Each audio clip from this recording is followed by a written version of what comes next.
I'm falling again, trying to pretend that this is innocent. Oh God, you're looking at me like there ain't no way we won't have history.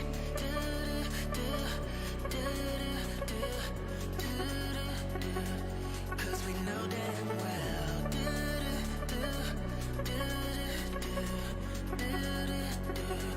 we're lying to ourselves. Oh no, I'm falling again, trying to pretend that this is innocent.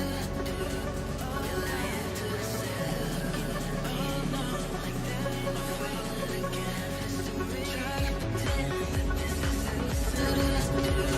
We're lying to ourselves. Oh no, I'm falling again. History, trying to pretend that this is innocent. We're lying to ourselves.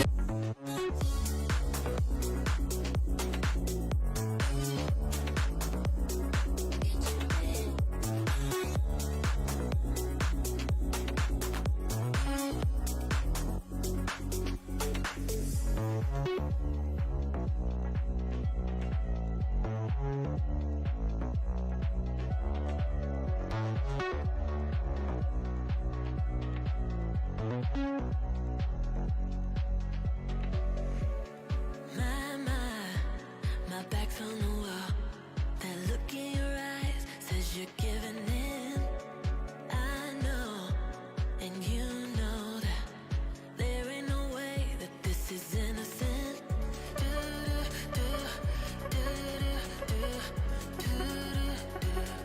Cause we know damn well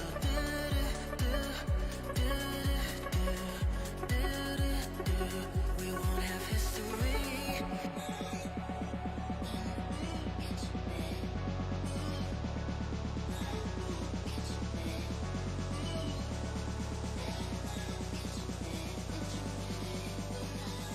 We're lying to ourselves.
Hello, hello, hello.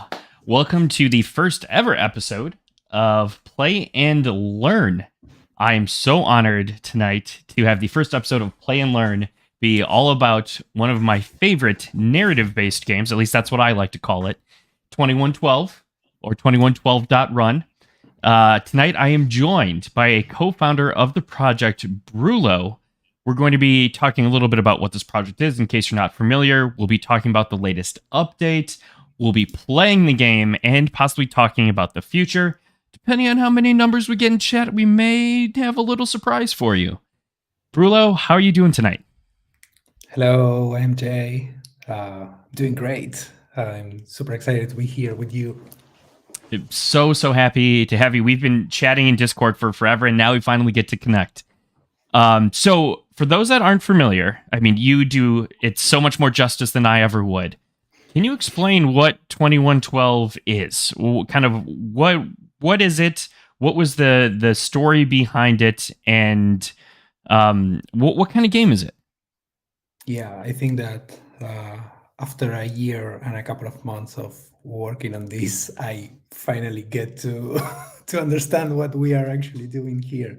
But yeah, 2112 is basically a narrative universe. It's a cyberpunk narrative universe. It's heavily based on all the media that we have consumed over the years: books, movies, comics, video games. And yeah, at some point around a year and a couple of months ago, with my brother, we decided to actually transform this passion for sci-fi and cyberpunk into an actual project to start giving free roam to our ideas. We put together a super awesome team of talented creatives with more than 10 people right now in the team.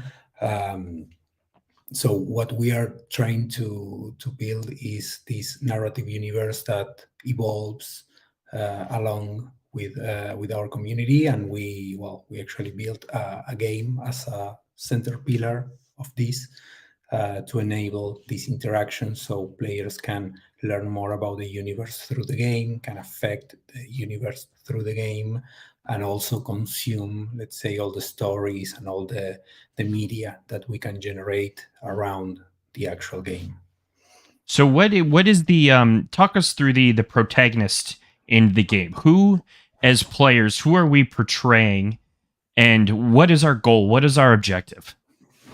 Well, as a cyberpunk universe that it's like let's say pretty cliche in a lot of ways, because it's the old school cyberpunk that we love. What we introduce is the five mega corporations that are basically the ones that are ruling the world in the year 2112. That's also why the project is called like that.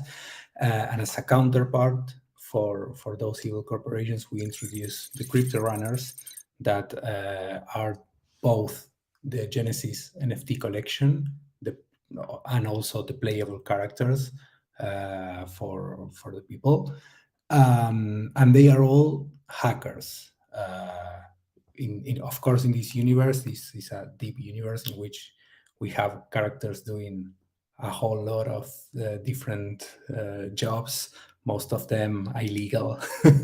But what we define is that at least the Genesis collection for the project will all be hackers, because actually the main interaction that you can do, and the main game loop, is actually trying to hack these corporations. You have all these five corporations that each one has their specific industry and their specific CEOs with their own motivations and their own ambitions.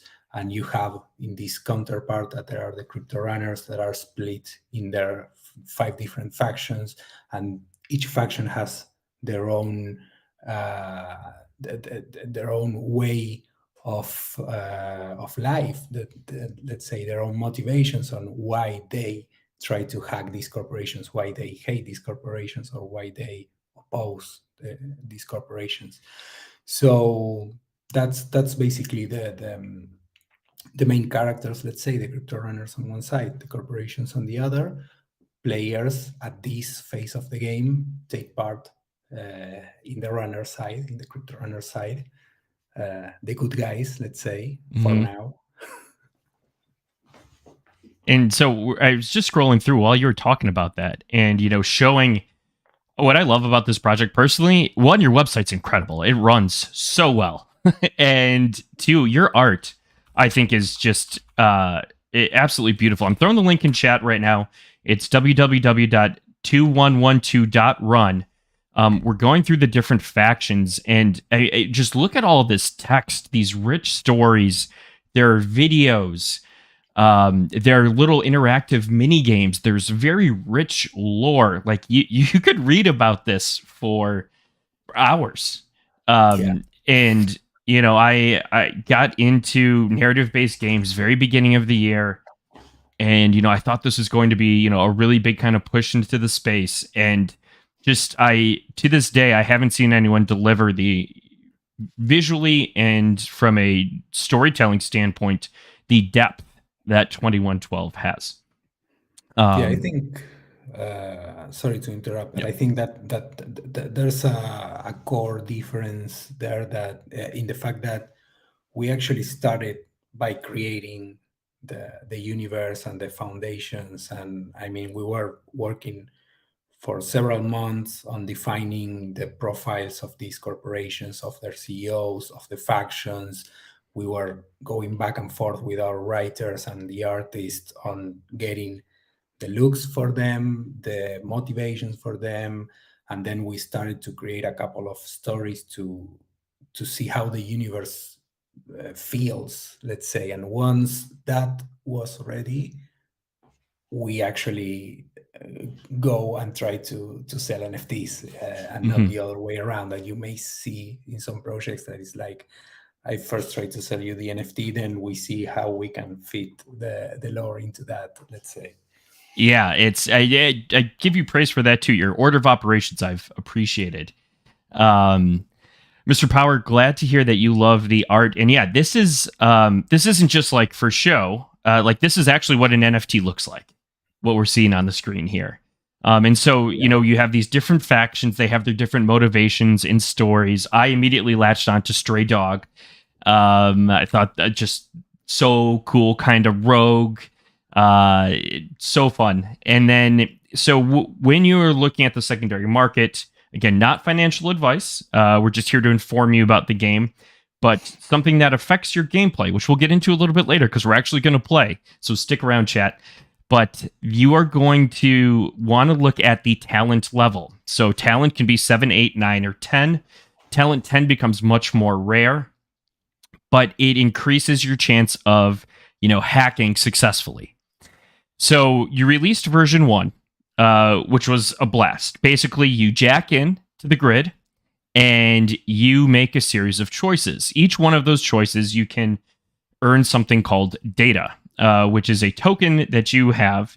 And that, I think, was a really innovative use. And you were one of the first projects that I knew of that it wasn't just we're going to put this on the market and people buy and sell data. No, you wanted to actually give them something. You had partnerships tied to Ledger, I believe. You had physical cards of the NFTs. Um, you could also, I believe, it was for NFT whitelist or I'm sorry, allow list raffles. Yeah, Um, exactly. Tons of It's different connections and utility, which I thought was really cool. exactly. It's that's something that we are constantly building. We have our own marketplace coming up, I think, in a week or two. We are in these days we are testing, because we are like doing most of that marketplace directly on chain.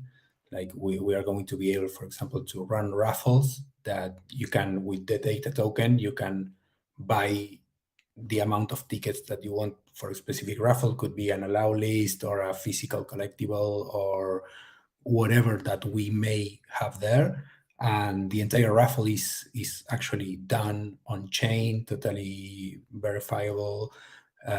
So it's something that requires some testing, but yeah. And the idea is that the token right now, you can only earn it through actually playing the game. So we are in that regard rewarding the early supporters that are both enjoying the game, learning about our universe, and earning a token that as time goes by, it will gain more and more utilities. And one thing that I appreciate about the project too, personally, is that the allow lists and the projects that you partner with. One, they're featured in the game. There are some like kind of call outs, some Easter eggs in there. But two, you really focus on projects that are, I feel, in my opinion, very narrative based and around creating similar types of experiences, which again, I think it really strengthens the community. You're really sharing that narrative space with so many other projects, and I really get the impression that you, as a team, want that space to grow, which is really cool. Exactly. Yeah. Actually, through these months, these last few months, I actually got in contact with a lot of other founders of projects that are heavy on the narrative, and they are in kind of the same situation of us. It's like smaller projects in regards to volume, for example, but we are actually trying to aim our deep partnerships, as we call them, and that it's different from a simple collab or a allow list giveaway or whatever. We are trying to actually build partnerships with those kind of projects because we think we are all part of this emerging meta that it's appearing now of the narrative NFTs. Well, the thing is that we and all these other projects, because we are not the only ones, but we are proud to say we were building the narrative NFTs a year and a half ago when everyone was doing whatever the meta was at that time. We were just focusing on what we wanted to build, and well, now time is starting to support us in that regard, right? Meta is shifting that way. So, game's been out. I mean, you've been working on it for over a year. The game's been out for a while, and you made it very clear from the get-go that that was version 1. And you just released, I believe it was on Monday, version 2. So I want to kind of shift gears now. Let's go through these release notes. Let's talk about this a little bit. Chat, you'll get to see some of the kind of screens and interaction from the game, but then we'll actually play it here in a minute.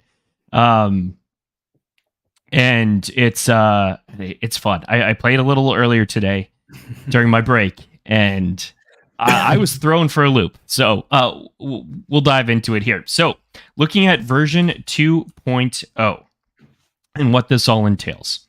So the first thing that we have right now is, hey, just release notes. You're talking about the changes that you've made. I want to get a little bit into specifics. So node types. So just kind of translating for those that may not be familiar with the project, a node is almost kind of like a step in your journey each time you jack into the grid. So there are new node types. So we have entry-related nodes, also known as ERN. They spawn randomly during your runs, presenting a situation and your choice of what to do. The scenarios are thematically related to the server you're currently hacking, again, keeping with that deep, rich narrative. And the nodes resolve instantly when you pick your choice. In my practice runs, I did not do well with my choices. The ERNs are for every server in the game. Try to discover them all. So, and I love that you have tips in here. And I think this is cool because you're not just, hey, here's another, you're not just updating the copy. You're not just, changing, here's a new little 5-sentence story. You're bringing this kind of full circle. So you say, pay attention each time you jack into the grid for a new run, as this can be the difference between life and death. This is the part that I love. Knowing about the corporation's lore will give you an edge. So I was presented with an option of, where do I want to mask my IP from? And I had to choose 3 different cities, and I chose the wrong city. But had I done my research on the corporation, known where they were based out of, I could have made the correct choice. So I think that's really, really cool because you're encouraging people to dive deeper into the story, to really get immersed in the game, and I just think that's essential. Sure, you can figure it out by brute forcing it eventually over time, but that's not nearly as fun as diving in.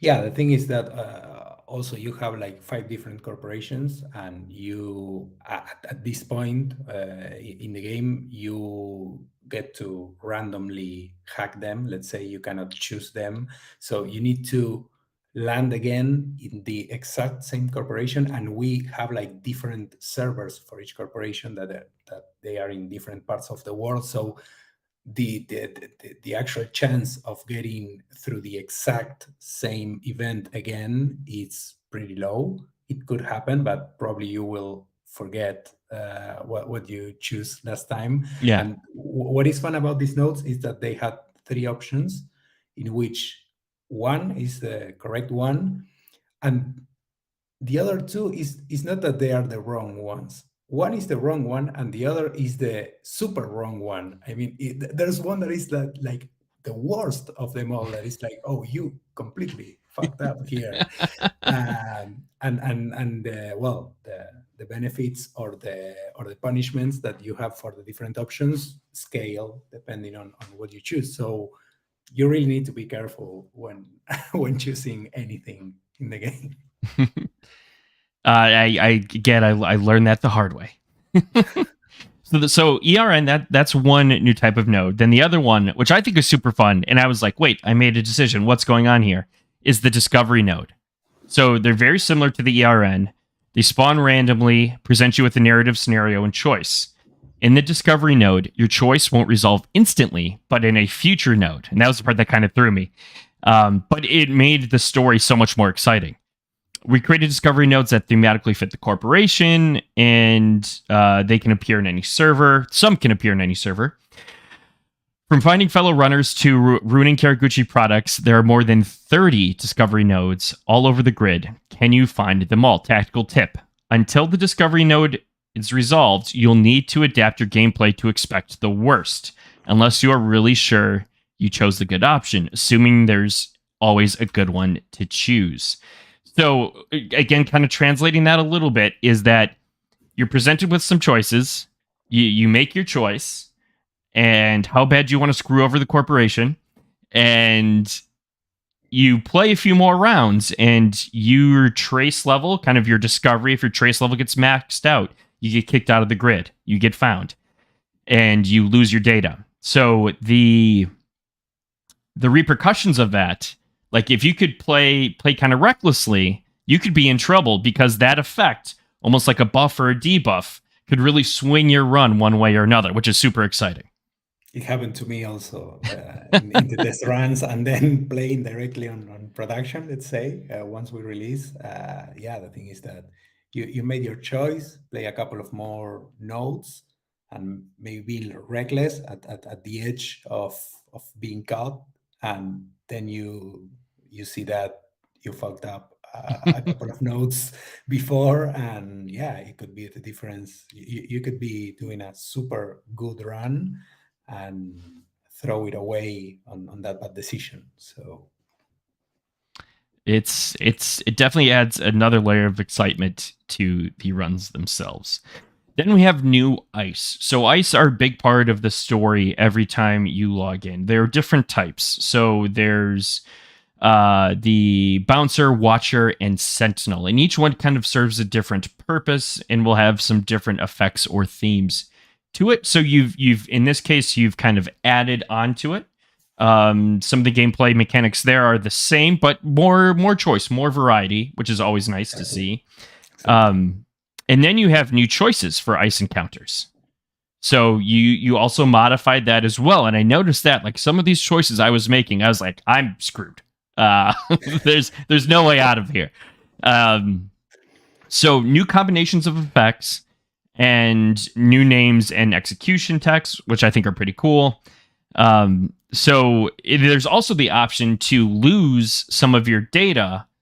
Basically, you're trading data for trace to try and make it all the way through, which I think is a really, really cool mechanic and a big deal. And it's really going to change the way some of the players make their choices.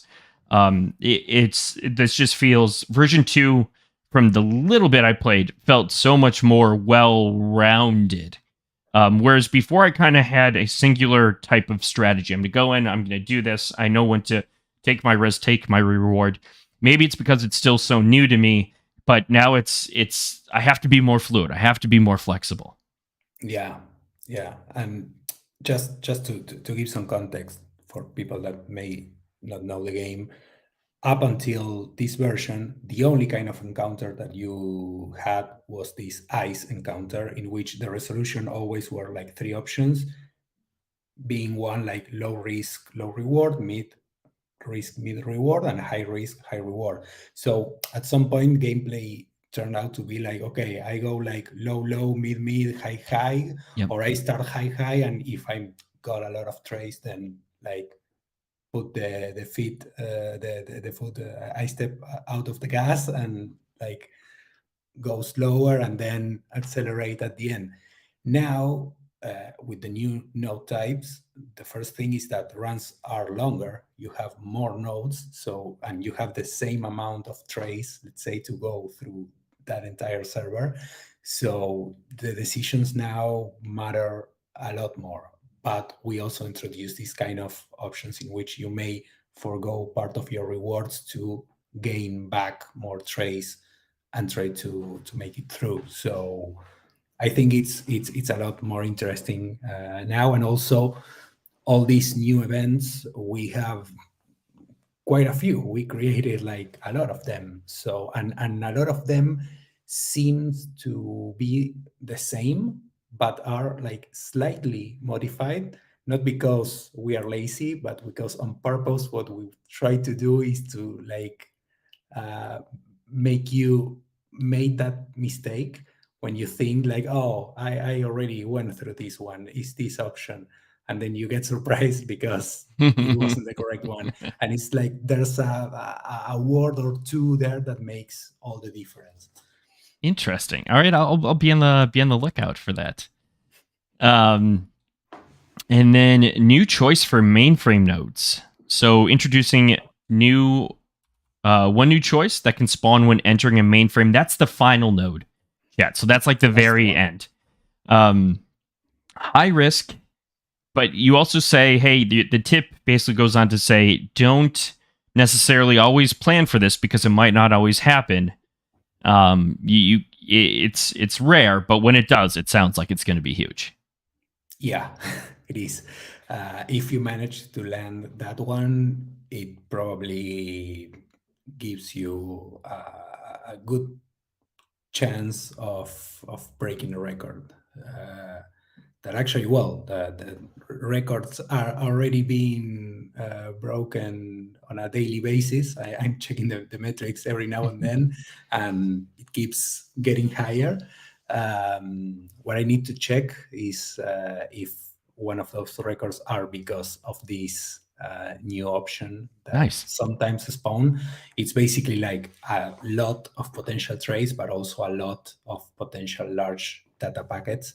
Sure. That's something different from this game, that you don't earn directly the token. What you accumulate through the run are these packets that comes in three sizes, and at the end of the run, if you survive it, you open these packets and get your final reward, let's say. So getting those large data packets that I think they range between 20 and 30 data each or something like that. Nice. If you suddenly land like five of these ones in this last choice, you skyrocket. Yeah. Considering that the average was around 50 or something for version 1, and that average is starting to go higher in this version.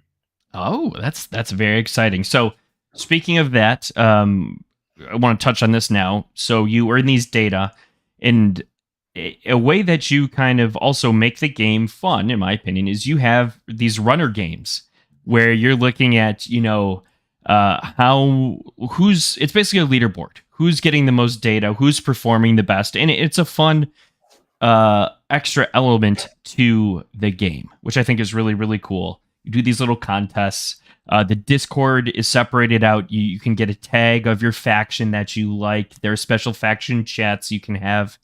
And I think that's going to hopefully still become even more important as development goes on. Exactly. So enough talking. Sorry, we still have to go to game events, new game events, effects. Sorry, decrease trace, which you talk about that, and lose data packets. So I it's guess we basically- we hit those a little bit earlier. I'm itching to jump in. Let's go. All right, let's do it. So chat, I want to see you play. we're gonna play this game live again for the sake of just full transparency. All NFTs. This project is on Polygon. All NFTs that I own, I've purchased myself. I've not been compensated by the project in any capacity. Haven't been compensated for this show. This is merely because I like this project, and Brulo and I have been talking for the longest time. So again, completely of my own will, but super excited to share this with you. Version 2, we're going to play right now. We're going to jack into the grid. So here you have my 4 runners. And I talked about this earlier, but this talent is something that's important. So mousing over it, it says the unique stat represents the innate talent of your runner. It raises the chance on good outcomes and lowers the bad ones. Talent 10, 15%. Boost, talent 9, 7. Talent 8, 3. So I'm going to start with my talent 9, member of the guild faction, notoriety points, so pretty low. Clock, 100 out of 100. That's basically your run, or your life, and it resets every 24 hours. So I'm going to go ahead. I'm going to start a run. So yes, it's initiating a new blockchain transaction.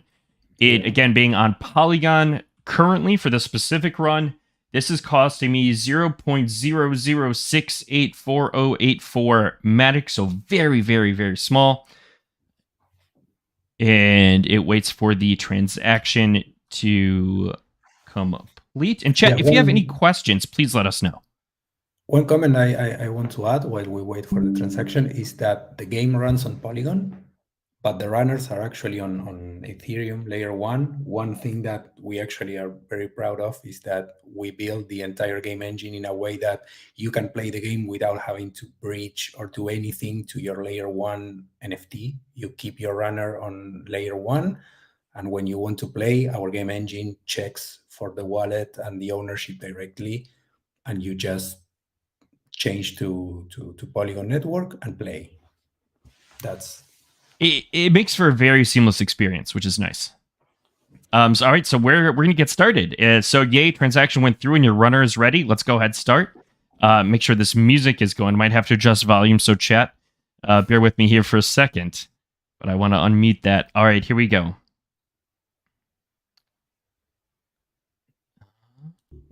There we go. It should come in. All right, so go ahead. You hit. So the KC accounting department in Osaka manages every transaction originated from corporations' coffers. Talented runners should be able to make a few tweaks, overwrite a couple of addresses, and make a nice profit. Given the amount of currency that passes through this node, any interactions from overseas or low-level employees will likely be noticed. Let's jack in and get paid.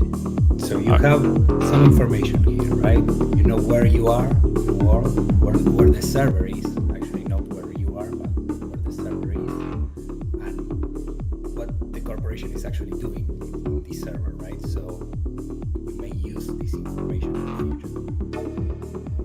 Love that. And yeah, so it's, again, another way. I'm just going to mute it for a second just so the audio can come through. Okay, just another reason to take part in the narrative of the game. So, chat, we're gonna dive in here. Let's jack in.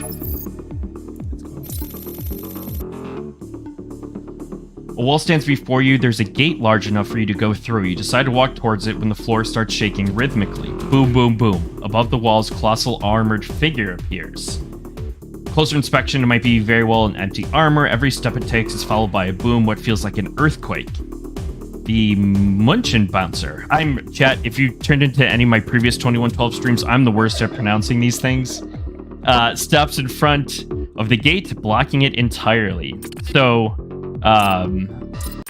we'll again, just for stream audio quality, you got a taste of the music. It's incredible, and it's all built specifically for the game. But now we're presented with choices. So I have 3 choices here.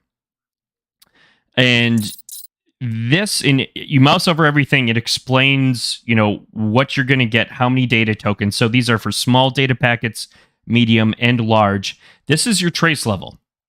So there's a 69% chance times 3 that I will hit, my trace will go up by 3. Once it hits this final one right here with the X in it, then I get kicked out. I get exposed, I get found, and my run can no longer continue. So, and I'm presented here, I see right away with an option of reducing my trace by 2, but then I have a very high chance of getting these debuffs. So, exposed increases the chance of increasing trace on my next choice by 30%. So, because I don't have trace, I'm going to nix out this middle option. Nice. Yeah, so let's see. Negative there. So Let's go. I'm presented with the large. I'm going to start go big or go home. 69% for 3. Let's hope we don't get one of. If I can get 2 out of the 3, I'll be happy. Let's go, chat. Let's see what we get here. So it's running. Oh, I got all 3. At least give me the large. Give me the large. No, I got 2 smalls for 3. So this is kind of the risk reward that you take. I did not do well with the trace. I got only the small data packets, didn't get the medium or the large. So now we go on to the next node, and you can see that this will progress over here. I'm going to check live as you play the current record, so we can compare the current record with whatever you get from the run. Oh geez. All right. So no team's almost empty, nothing noticeable, but you still feel a presence here. You look around until you find ice that's working here, a Sanpaku watcher. You can't really decide if it's embedded into the wall or something else is going on. Are you standing on the head of the ice at eye level? Whatever the case, this eye is burning you with its gaze, and it looks like it has no plans of stopping. All right. So we can. Very interesting choices in this one. Very interesting choices here. So we can stream a soap opera script into the node to occupy the watcher, and it will exit without you noticing. So that's 8, though. It's only 30%. I love that, but also exposed. Given the 3 we got in the first round, I might skip this one. Let's look at the last one. Take some time to fool the watcher using a mirror morph program to avoid being analyzed. That can only go 1, but I'd get delayed. I only have 2 small data packets. I might do the middle one to try and get that trace down. Yeah, it's a good choice. It's a good choice because lowers your trade. You have little to lose right now, but also taking consideration, I don't know how many times you're going to see 24% for large packets. It's a high number. Uh-oh. I just want to tempt you. Chat, let me know. Are we going for the large data packet or are we playing it safe? Chat, let me know. I just checked the current record is 205 data. Wow. We don't know who made it yet because okay. It hasn't appeared in the Discord to claim the the current achievement, but all right, we got voice of Ket and Irish Mono saying go big or go home, charge. All right, well, chat decided we're going for the large. All right, let's just hope we don't hit many of these 8. This could ruin the run right here, but we're gonna go for it, chat. Come on. 1, 2, okay. 3. We got a large. Okay, we got 1 large, and we didn't get exposed. All right, now we got to play a little conservatively here, chat.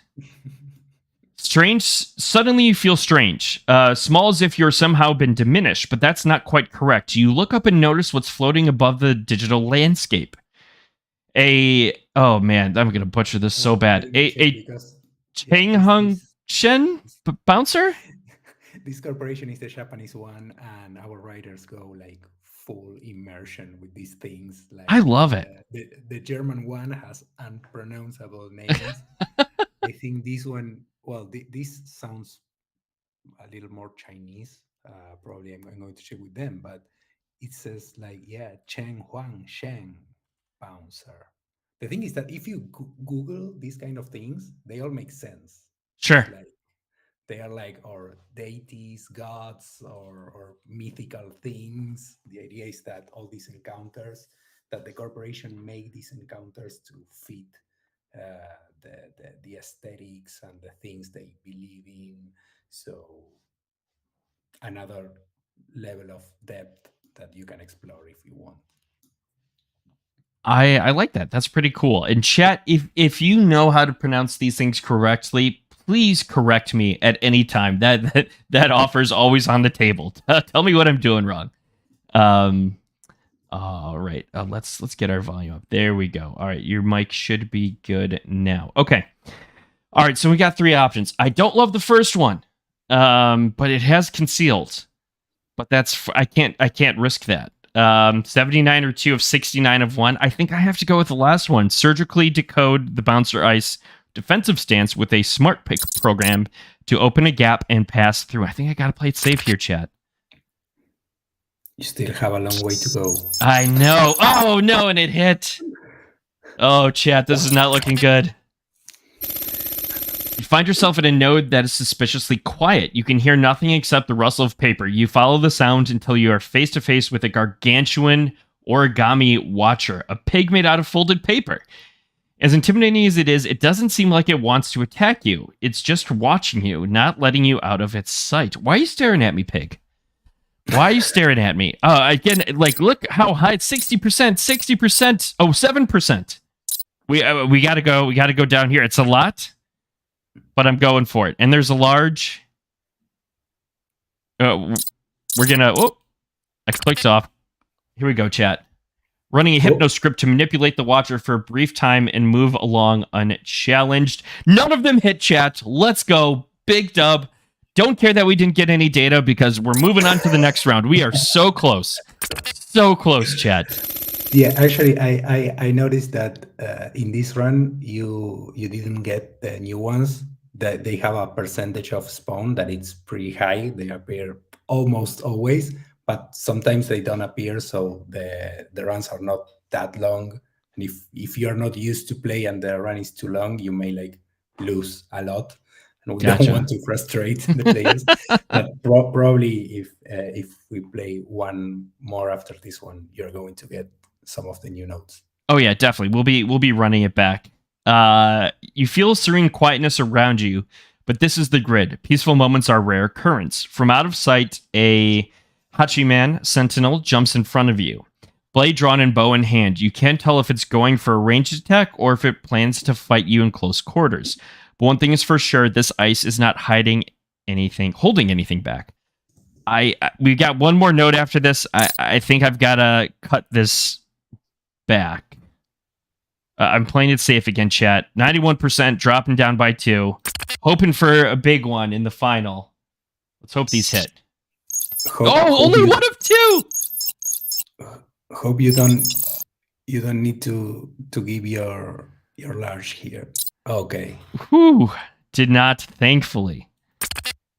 But I lost. I'm down to 1 large and 1 small, chat. The struggle is real. You arrive at the vault mainframe. A large wooden box appears in front of you. The top is open, but has crosswise beams that prevent you from accessing it easily. The front is decorated with a majestic golden crane. You can hear the data tokens clinking against each other inside the vault. There's nothing easy about breaking into one of these, but you have to get going. Times 3. You have quite some buffer to go risky. Yeah. You can go risky and you won't lose it. So we're going top. We're going for the top one. You're going to be rewarded. Something is something. Come on. Well, let's hit 1 large out of this. Oh, got all of those. 2 notes back, you thought you were going to die. Woo! All right, well, chat, good news, we're going to make it out. Bad news, 2 small data packets and 1 large. So when you're done, you need to collect your data. You do that by simply clicking on the corresponding packets. It'll tell you your total. So trace level 9, data obtained 25. Chat, the record's over 200. Notoriety obtained 10. So that's kind of like a XP almost-ish. and go ahead and submit the run. Yeah, I can. In the meantime, if you want to launch another run, I can update a little bit on notoriety points. For example, this kind of experience that we have. We're going to be starting experimenting on using it in two ways. First, with the release of the marketplace, we are going to start adding directly on the marketplace the possibility to like purchase some customizations for the metadata of the actual NFTs. So things like actually naming your character. So in all the marketplaces and everywhere, it appears with the actual name that you give Very the cool. character. This is probably going to require a minimum amount of notoriety points. So it's like you need to get involved with your character to actually go and give it a name. And then if in the future you want to rewrite that name because you need to forge a new identity for your runner because it's about to get caught, you probably will need more notoriety as you create new identities for it because it makes thematic sense. Sure, yeah, I love that. That's really cool. Yeah, and also in the the next thing that we are going to implement after the naming of the characters is the actual backstories of the character. It's something that we are working on right now. We are going to be doing like in two parts. One is going to be like a generative backstory for the runners, that it's like everything that you cannot decide by yourself, like where you were born, the situation of your family, those kind of things. Very that cool. You don't decide because it's just luck, let's say. Yeah. But you will probably need some amount of base notoriety to be able to unlock parts of that story. And once you unlock all that story, the second part that we are going to implement is like some kind of gamified way that we are still trying to decipher how we are going to implement it, in which you will decide some things about your story. Let's say the part that you can affect, like how you started running, if you hate one corporation over the others and why. So you are going to be able to craft your own story without needing to actually like sitting down and write, because we don't expect everyone to feel like writing long stories. So all that gamified part, the notoriety points will have something to do with that, because it also kind of represents how much involvement each player is having with their characters, right? The more you play, the more notoriety you have, so it makes sense. And then for the narrative season, the big event that we are planning for next month, probably that is going to last for a month and a half or two, there are going to be special NFTs that you can get in the game. And then we are trying to make the notoriety to affect your percentage chance of getting those rare Nice. NFTs. Okay. So more experienced runners will probably have better chances of getting these special rewards. Very cool. Very cool. So we're gonna go ahead. We're gonna do another run, and then I want to circle back to more about the future of the project. So Yeah, sure. transaction went through. It's now saved on the blockchain. Go back to runner selection. We're gonna go. This is my favorite one that I own. So we're gonna do this Talent 8, but it's a stray dog. Stray dogs. It's my faction. Notoriety points 178, not the highest of all the ones I own. My faction too. I'm a stray dog since day one. Yes. So hopefully, I like that my PFP is the first model of one of the bases for the stray dogs. really, It's custom made, of course. yeah. It's not part of the actual collection, but yeah, it was one of the first designs of our artist. Very cool. Yeah. Also, for people new in the project, we mentioned that the runners have 5 factions. Our PFP collection has 3 different bases for each of those factions. So you have 15 different bases for the characters plus all the traits. So the variety of the collection is pretty cool. And okay, let's go run. Hopefully you will get some of the new notes in this one. Fingers crossed. All right, so we are in Nueva Buenos Aires. Holds start to anybody who is in politics, show business, or the corporate scene. They surveil the online activity of every influential person they can and gather it in this node. So they can process it, use it for profit. This is probably a heavily protected node, available only to people with high security clearance, but it promises to be very lucrative. I like the sound of that, chat. Time to jack in and find out what Adonis has on the big fishes out there. All right, so Adonis VIP monitoring facility. Let's go, chat. Oh, okay. So this is new, chat. This is one of those new experiences that we talked about. So let's see. I haven't seen this one. It's new for me also. The propaganda department node, where all the dictators and warmongers get their reputation cleaned. This place is full of media files containing raw footage of bloodthirsty, corrupt world leaders doing their dirt. It looks like Adonis's editing team hasn't gotten around to turning the images of debauchery into pictures of acceptable decorum. This might be an excellent opportunity to help these governments with their transparency issues. I like that. Let's expose these governments, chat. All right, so we have two options here. So try your hand at video editing and put together something that looks even worse than the unadulterated recordings, or relocate the raw footage to the ready-to-release section of the node so that people can see what these assholes are really like. So you can release it as is, or try to make it even worse. It's like how much you hate this corporation. Enough to try to make it worse, or just enough to release this. When you put it like that, we're going with option one. We're going to edit this. We're going to make it look even worse than it already is. I know we got to get in and get out, but we're going to take a little extra time and edit. So, we go ahead and hit continue. And so with this is something we're going to find out later on what happens with this. We don't know right now. To be continued. At first, there's only darkness. Suddenly, some kind of blurred image the size of an old world magazine zooms past your face at an uncomfortable speed. Then another, some type of advertisement, and another.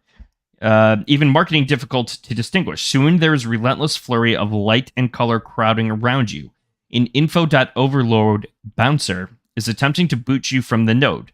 That's not very nice. You try to focus on your console as the claustrophobic assault on your senses fuels a desire to scream. So again, kind of cool. It's fitting. You know, they're all about propaganda and media, and now we're getting surrounded by this media-based node. Yeah, they're trying to kill you with ads, basically. Yeah, right. that is actually very well done. All right, so Open Sesame program, 2 mediums at 47, 4 smalls at 72, large at 26. So if a large is 20 to 30, a medium is 4 to 6. So if we got one large, that might be worth it. But this is 8 times versus 2. So again, this kind of is the dilemma that the game creates, the risk reward balancing. You know, being the stray dog that I am,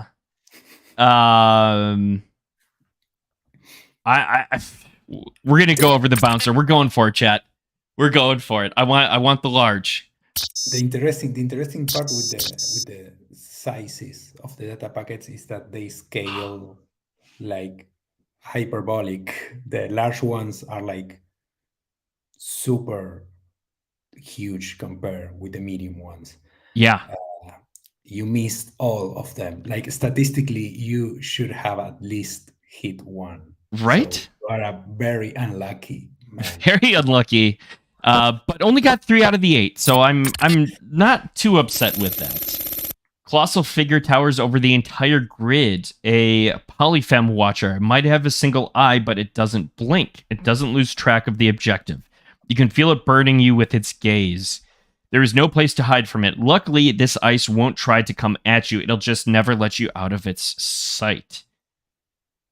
So... you have a buff in this one. Oh... I might do that. So concealed, again, mouse over it. It'll tell you what it is. I love that. This buff increases the chance of increasing trace on the next choice by 30%. Sorry, decreases the chance of increasing on the next chance by 30%. Yeah, it sounds confusing, but basically more difficult to get trace. Let's do that. Let's get some. Let's go for this. And then we'll try and swing big on the next one, chat. Yeah, this is like the preparation node to jump. There we go. So, chat, we are concealed. We did get 2 there. Oh, those 2. Man, you are having. Yeah, not great luck.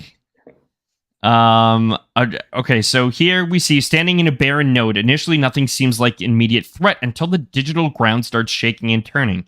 The floor starts swirling at dizzying speed and gives way to a violent whirlpool. From out of it, Cherubidus, I butchered that so bad, bouncer emerges. The ugly ice has no intention of letting you through. I'm gonna go... Man. Let's call this one the Dune Monster. All right, I like that. Dune Monster. I'm a big fan of Dune Monster. So I don't love the first one because there's a debuff and there's just a lot. This is only 2 with a chance of another buff of concealed again and 41% at 1 medium.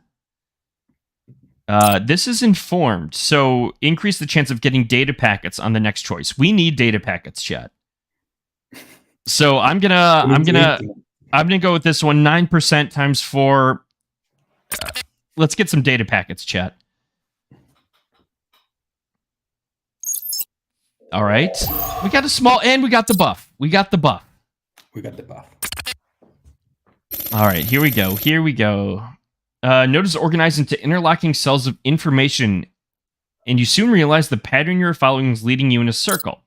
Suspecting the most valuable data to be further within this area, you attempt a deeper probe. Still, your console warns of possible detection.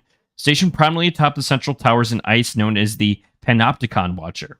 Its all-seeing eye continuously rotates to scan the nodes surrounding compartments. And you must time your advance carefully.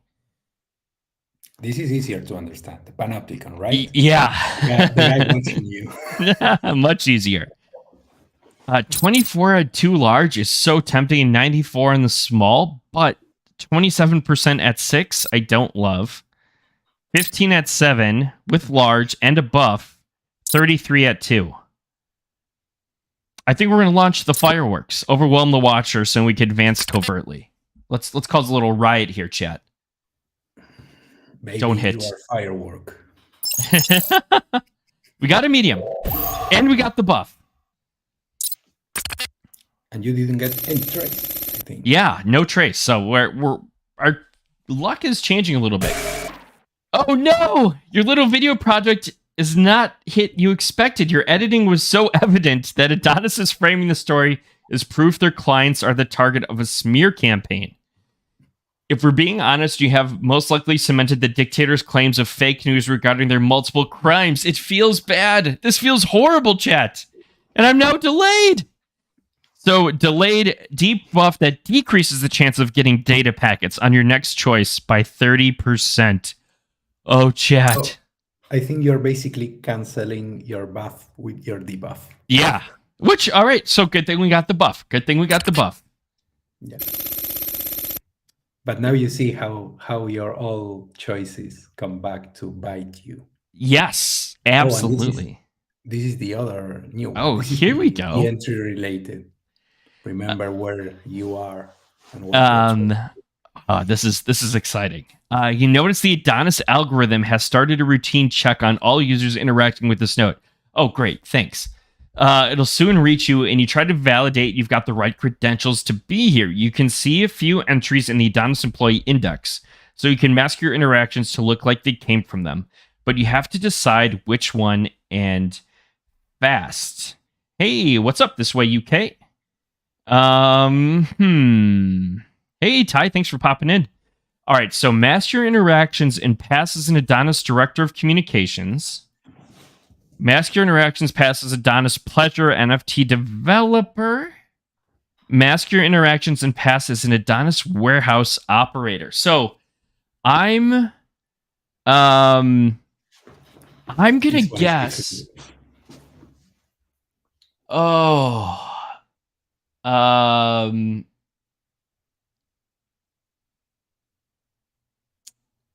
This way up into house. Sorry, this way.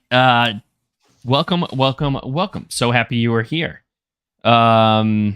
Absolutely. Okay, so let's think about this, chat. So I'm thinking here, and I could be wrong, but that first bit when we first jacked in on the right, and Adonis is all about media. So I'm thinking maybe warehouse operator doesn't make the most sense here. I And tend to agree with that. Yeah. okay, I like that support. Thank you, Brulo. And then mask your interactions, Adonis Pleasure NFT developer, that ties into media a bit. Director of communications might be most appealing to me. But But sounds like a little too much, right? right, It's like trying to impersonate a right. director.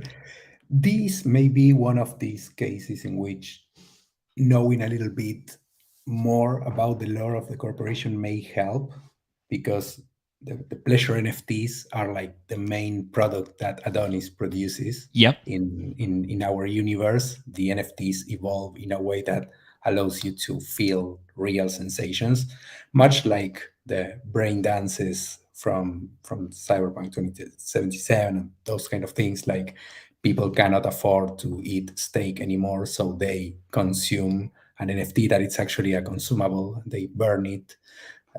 So Adonis gets a lot of money selling those. So you could try to pass as a developer of one of these experiences, a director of communications. I think warehouse worker, we already discarded that one, right? Yeah, that doesn't feel like it's the best fit. I really like the middle option because again, it fits with what Adonis does. It's not saying like, oh, I'm this expert director of communications. Nope, nope, nope. We're just, hey, it's just an employee logging in, making sure everything's okay. You know, I'm straight dog. I don't want the attention. So we're gonna go with that and see what happens. Masking the interactions. I'm exposed. I'm delayed and exposed, chat. We scanned through the node security log. It looks like your facade didn't entirely work. Although no alarm seems to have been raised, some outgoing security-related pings and buzzing appear on the console. The upcoming nodes will most likely prove more difficult now. Uh-oh, chat. We're in trouble. The good thing is that you didn't pick the wrong. You just picked the wrong one. Gotcha. So would the debuff or the consequences have been worse if I picked the wrong one? Yeah, the wrong has like two consequences. Like, usually like one debuff and possibly trace also. So if you are like one trace away from losing, Oh, geez. that choice could make you lose. Wow. Wild. That's terrifying. Chat, you gotta read. Okay, so the moment you enter this node, a revolting sensation invades you. A deafening, squelching sound fills the grid. It's so loud it makes it hard to think. Suddenly, you find the source of the noise. A Scylla Sentinel. Its slimy eel legs flow unpleasantly under its waistline. It's moving fast and coming straight at you aggressively. Obliterate. Let's call it Lady Spider. All right, I like it. Lady Spider. Obliterate the Sentinel using Sunburst Program. 100% at 2. Man, these debuffs are killing me right now. Dodge with a Burst Speed Program and disable it using Glass Dagger. Or run a Kevlar Protocol to protect your devices from the Sentinel and survive until the next node. Kevlar Protocol, it's a nice name. Yeah. I like that. 16% large, 9% delayed. You have here another buff potentially, the victorious one. Oh yeah, I love that one. Shoot, Yeah. that's my favorite buff. So it increases your notoriety points at the end of the run by 30%. 88. So that's gonna get me 2. We've got one more left. I love that buff too much. I want the notoriety. Chat, this is gonna hurt. Oh, we only got one of them. Let's go. I know. Give me some data. We got a large. We didn't get the buff, but we got a large. I'll take it. All right, chat. Final node. You arrive at the maze mainframe. Every place your eyes turn is taken by a monitor showing incomprehensible footage of reality. The monitors stretch. This Adonis may be my least favorite corporation. The monitors stretch as far as you can see and overwhelm you. One of these monitors is showing the information you're looking for, just a matter of finding which one. All right, chat, we gotta get out of here. Why is your least favorite? Because it feels too real, maybe? I don't know. Like it does. Like you play off of themes well, I think, of like corrupt governments, of propaganda. I think you do a good job of that. I really do. Like it's I don't know. I'm feeling you get the emotions going. All right, so bottom one, 11%, but only one. No, we can play with a little more. We could definitely go with this, or we risk it. But this could kick us out. So we need two of them to miss. So statistically, it's almost 50%, right? Yeah. 5. So it would be like, yeah, they are like 5. You need 2 of those to fail. Yep. Our chat, we're give me another vote. We going big again, or are we gonna go the safe route? We're gonna guarantee our exit, or are we gonna try and up our data? Because we only got 2 small, 1 medium, and 1 large. Chat, let me know. Irish Mono says big. Go big, go big. Brulo says big. Chat, I think we're going big. We're going big. We're going big. All right, we're doing it. Top one. We just need 2 to miss, chat. We just need 2 to miss. Come on. Total recall executed. Cool. No! We missed it by 1! Chat! We were so close! We were so close! Voice of Ket says safe. Oh, Mr. Power, appreciate the push. But now you can see what happens when you don't make it through. So run has failed. 5 notoriety obtained. It's 10. If you get that buff, it'll increase by 30%. But if you don't make it out, you lose half your notoriety and you don't get any data. Mr. Power says, did I say big? I meant safe. Ted called it. So we're going to submit the run. And then we will go back. We'll go to runner selection now, just so you can kind of see.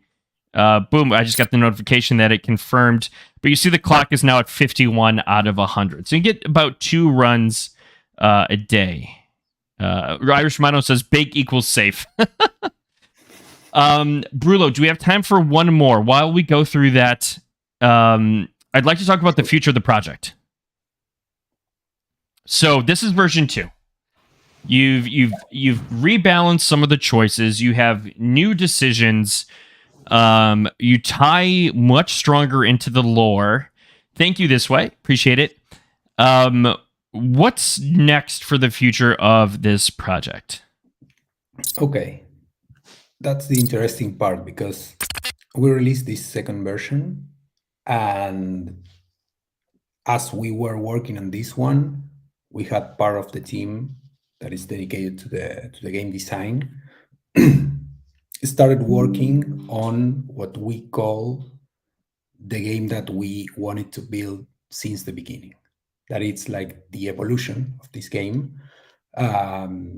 You can consider it like an upgrade to this game, but it will feel and it will look like a whole new game. Basically, we're going to keep some of the mechanics, because this game served its purpose as a proof of concept, as an MVP, as a way to gather feedback from all of you, from all the community, on what things they like, what things they don't. For example, maybe the names of the ISIS that are going to be simpler in the future.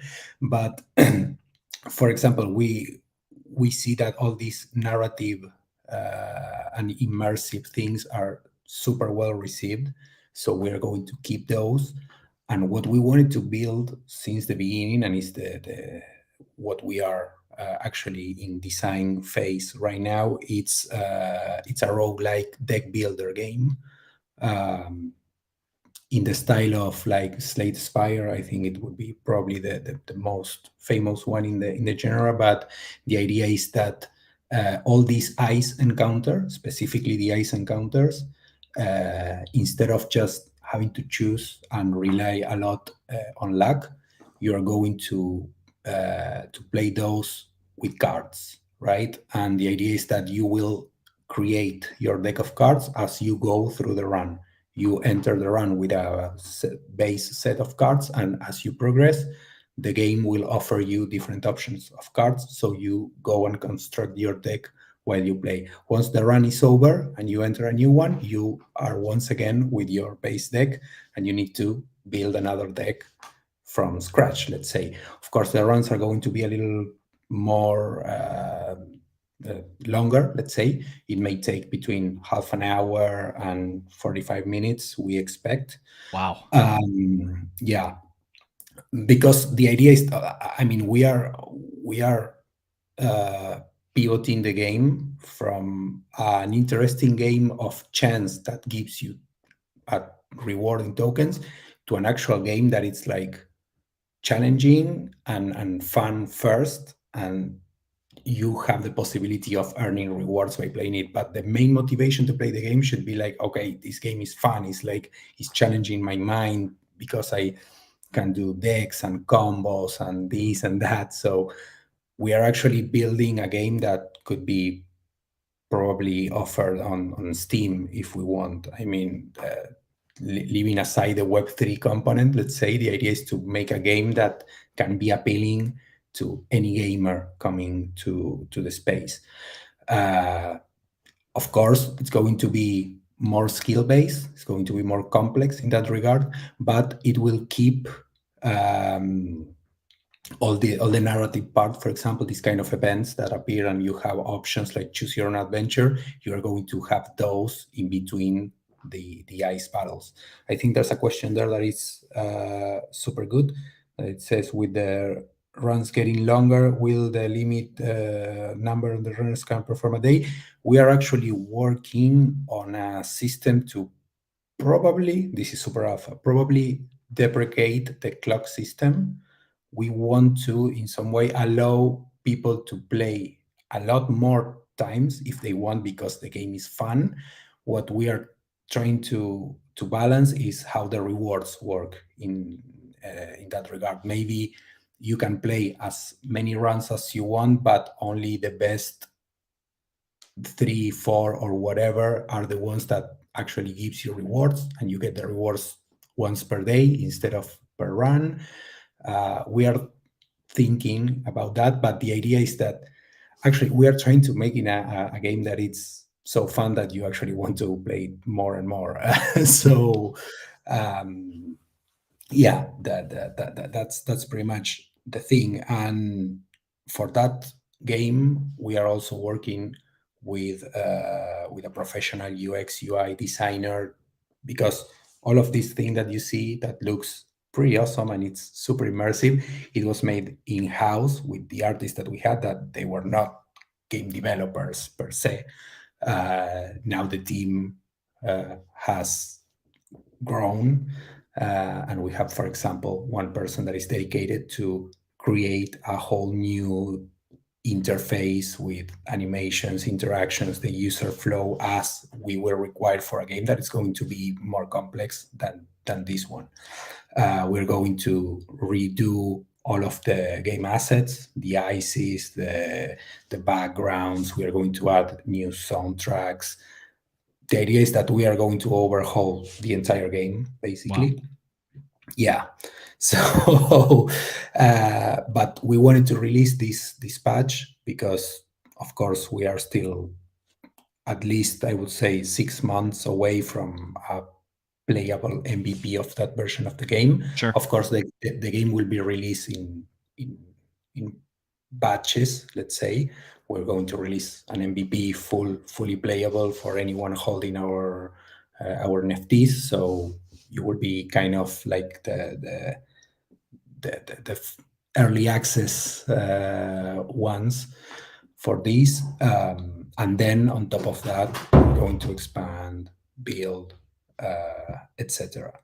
But yeah, this game, as you see it right now, will change a lot in the near future. I would say in the next 6 to 8 months.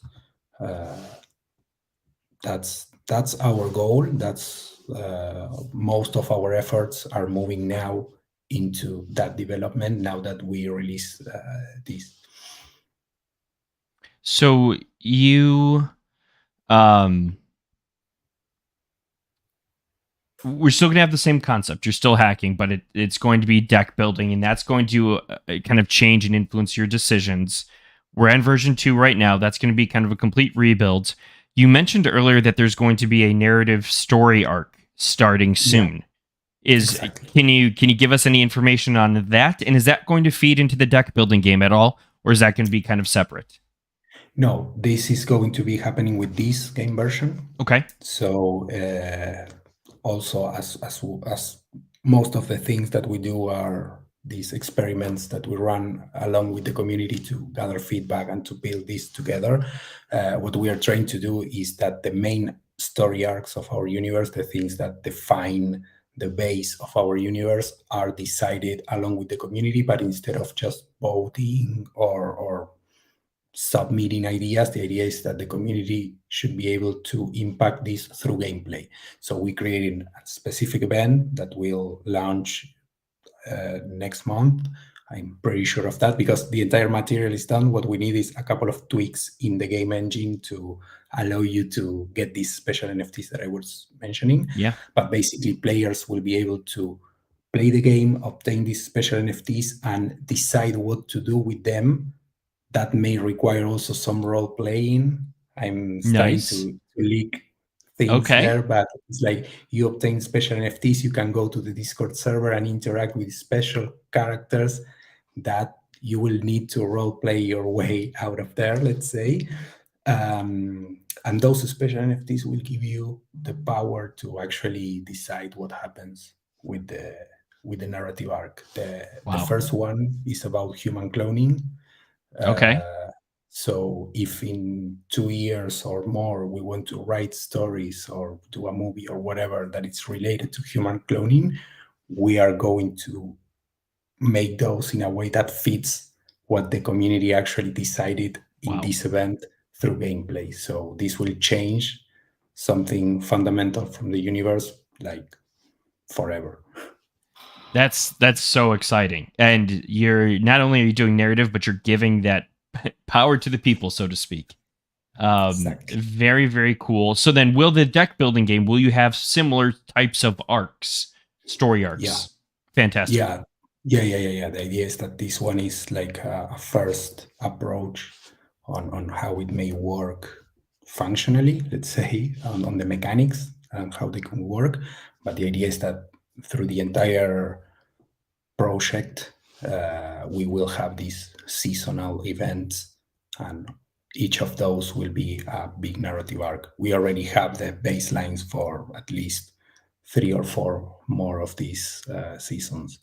So, but we may change mechanics from one to the other, so it's not always the same thing that you need to do, like, oh, get the special NFT, do this, do that.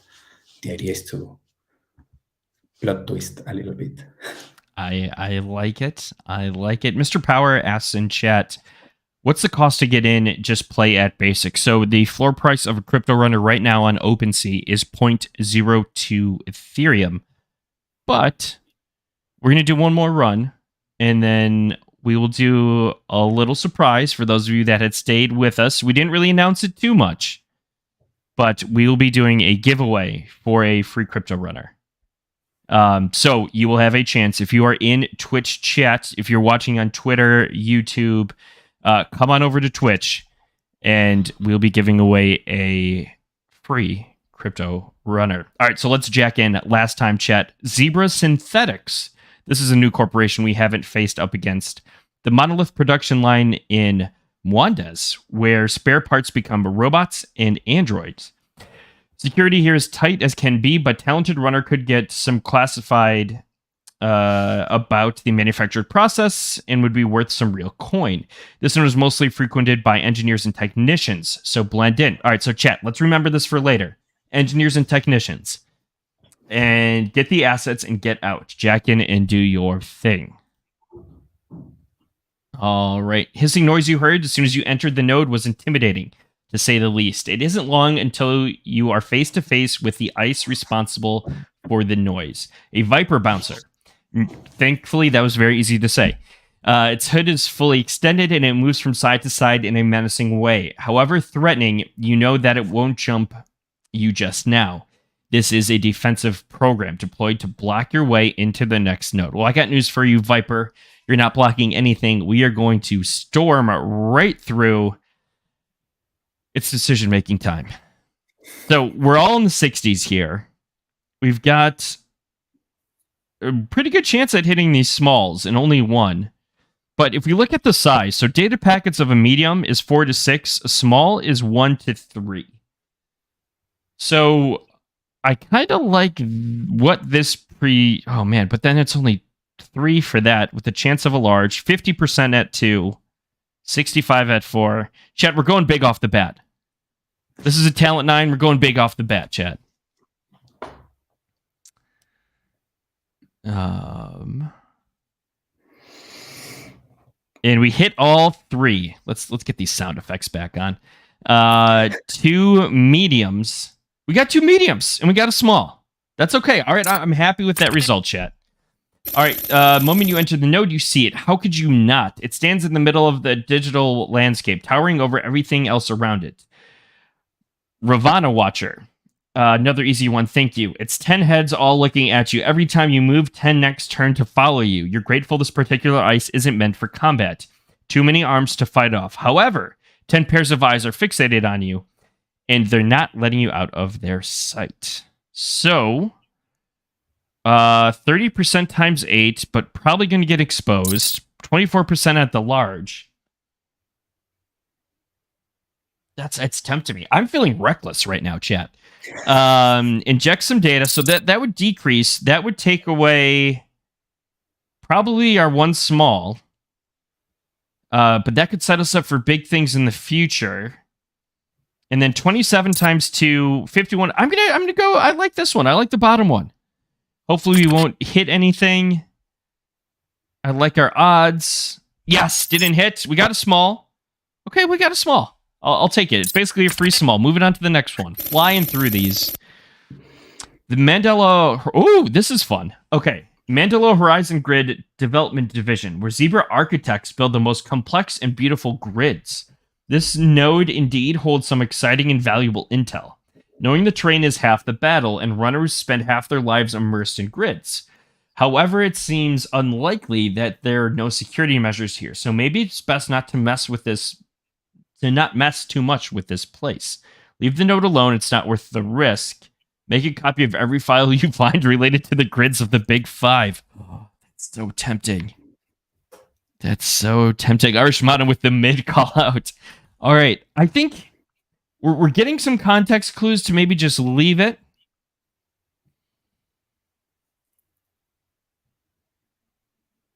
Let's any thoughts, any insight here, Brulo?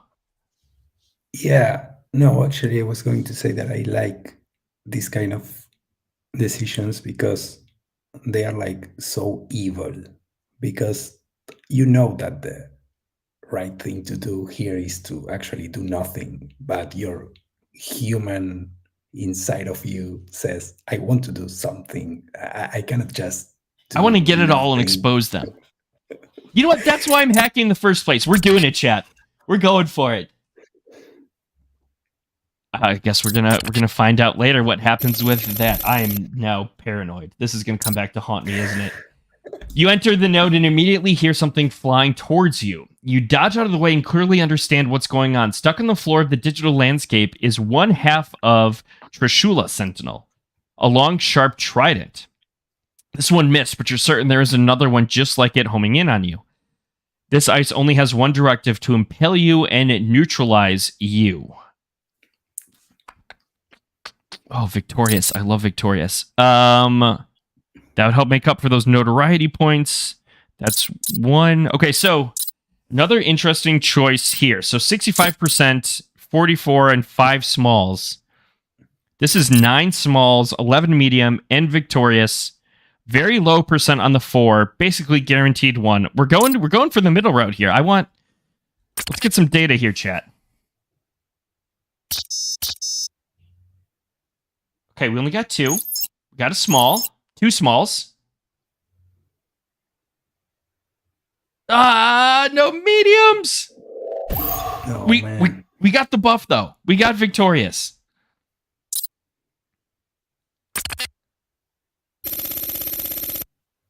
First glance, this node looks like an endless plain. Just a moment later, however, the digital landscape begins to shake and shift. Walls start forming rapidly, making sharp turns at dizzying speed. There's no doubt about what ice guards this area of the grid. It's a labyrinth bouncer. The maze it has created serves as a barrier between you and the next node. Getting through it won't be easy. So we've got 4 to work with, chat. I don't like this. This does not make me feel comfortable. That's pretty low risk, but we're most likely going to get delayed. 17% in exposed. So exposed is increasing trace. That's data. I'm going to go with this. It's low trace risk through and through. Got a small. Got 2 smalls. All right. Oh, and we didn't get the debuff. Let's go. Dodged a bullet there, chat. Dodged a big bullet. Thank you, especially. I appreciate it. Hot-headed, go big or go home, stray dog mentality. Oh, we have Specha in the chat. He's our main writer and creative director, so he's basically responsible of the impossible to read names that you're having trouble with. Outside of the names, especially, you're doing great. I love your work. And to be fair, not pronouncing the names is my own fault. Okay, here we go. Another choice. I love these choices. All right, a Zebra cybersecurity program is validating the credentials of all users. See some names and addresses in the company directory, but just a few. The program will be validating yours any second now, so you better think fast. Zebra AI developer, robotics technician, or marketing director. Marketing director, I think that's a big no. Robotics technician, that makes sense. They're talking about parts, technicians. I like the middle one, chat. I like the middle one a lot. We're going for it. Come on, please. Masking the credentials. We did it! We're concealed. We got one right, chat. You scan through the node security log. It's dead silent. Looks like it worked. No alarm seems to have been raised. This ought to buy a little more time. You are now concealed. Decreases the chance of increasing trace on the next choice by 30%. That's huge. We need that right now. Woo! So again, reading in the beginning when we jacked in and also knowing a little bit about the companies, the corporations, helps a lot. Let's go ahead and continue. Oh no, here's our result here, chat. Oh no, exposed and delayed! Oh no, chat! Oh no! The interaction log show an alarming increase of security personnel checking every node. You are actively looking for whoever tried to copy the grids and have increased the alert level of the ice on the next node. Copying such important files must have triggered a response. Fair. And they're really putting in the effort. You better move carefully if you don't want them to find you immediately. Oh, man. Oh, man. Holding a huge shield, a razor-sharp spear. No doubt it's the King Zulu Watcher. Menacing as it is, it doesn't look like it's interested in fighting you straight on. Its main objective right now is to keep track of what it is you're doing in this node. Bring it on, King Zulu Watcher. Okay, I mean, this feels safe. This feels more fun. So it's not too much of a difference. Informed will increase our data chance. I mean, all these data chances are so low. I'm going to go with the lowest risk. Perceived lowest risk. and just hope some data hits because our odds are not good, chat. Don't hit, don't hit, don't hit. Nice. I like that. No sound, no whammies. Okay, to be expected, but hey, our debuffs are gone. We got victorious still. Let's get out of here, chat. Oh.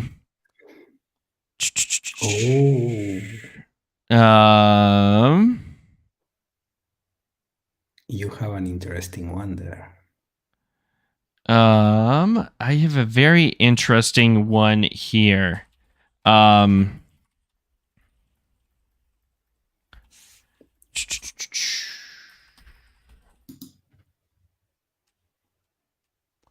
me think about this.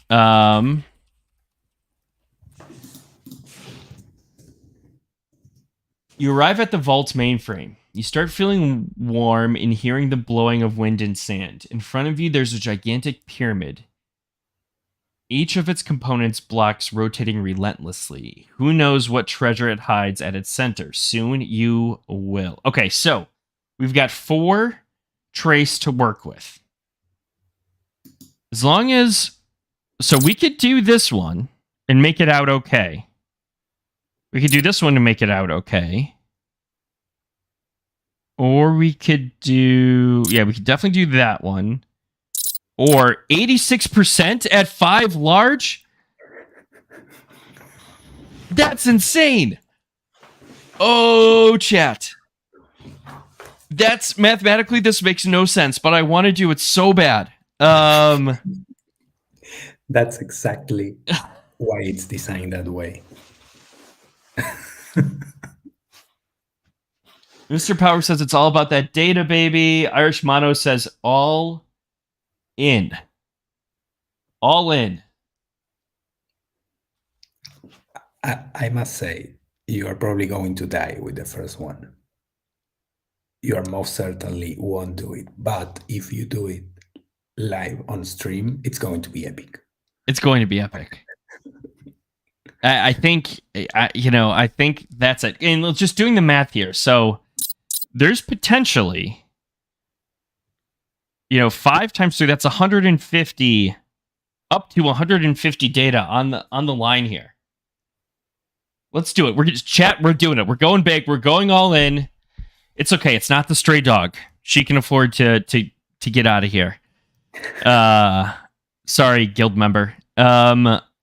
We're going all in, chat. We're doing it. We already got victorious. Come on. 1, 2, 3, 4, 5. No! We got 7 of them, chat. We got 7. We started off so well. I thought for a split second we had it. But hey, because we had victorious, instead of leaving with 5 notoriety, we are leaving with 7. So not all is lost. Go ahead, submit this run. And chat, we are going to do our giveaway right now. So chat, what I need you to do is hop over to Twitch. In Twitch chat, preferably if you don't have an NFT, but we'll keep it open to everyone because we want to keep it fair. But all you have to do is type in 2112. We'll leave this open for a little bit. Type in 2112 in Twitch chat. Go ahead and do it right now. You don't have to type in anything else. I will be giving away a crypto runner. So 2112, Irish Mono, you are in. Welcome. I'm glad you had fun. Thanks for popping in. So Brulo, before we head out for the night, is there anything else you wanted to say about the project? Any shout outs? Any other things that we should be looking forward to? Mr. Power 1993. Congratulations, you are entered. No, basically, I want to.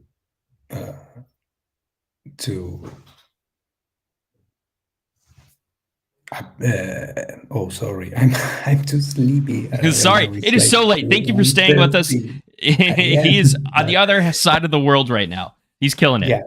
Yeah. But no, I'm so glad that we finally made to do a stream together. Me And too. I'm really happy to see the reaction in the chat from people that didn't know anything about the project, and they are finding this interesting and cool, and hopefully they will get involved in some way. So it motivates us to keep working and basically validate our theory, that is that these kind of narrative projects, they just need more exposure out there.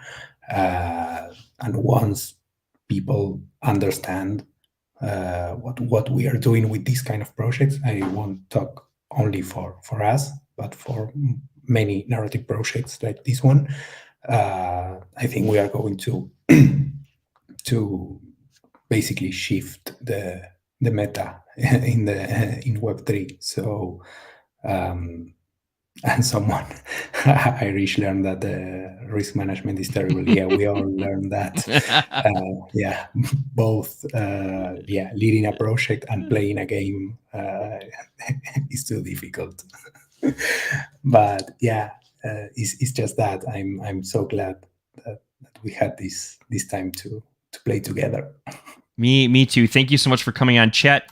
Be sure to give 2112 a follow. I just dropped their Twitter in chat so you can stay up to date on the project. As future updates come, you'll see me streaming more. Another episode of Play and Learn. Again, nothing here financial advice, just here to educate you and inform you on the project. Make your decision based off what works best for you in your financial situation.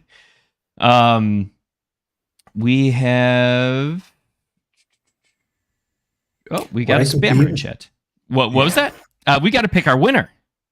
Yeah. In the meantime, I won't give financial advice, but I can give fun advice. And fun advice is join our project because it's fun. Fun advice is always a good time. All right. So that person's been banned. We're going to pick our winner right now. 2112 in Twitch chat. And here we go. Irish Mono! Congratulations! Irish Mono, you will be getting a free crypto runner, and you will be able to play the game just like we did tonight. Also work on your risk management skills. So great opportunity. You get to play a fun game and work on your risk management. So win-win all around. So Irish Mono, please send me your wallet address. And I will get that crypto runner over to you. And chat, thank you for tuning in the first episode of Play and Learn Special Edition with 2112.run. Thank you so much, Brulo. This has been a blast. I'll let you get to sleep now. Have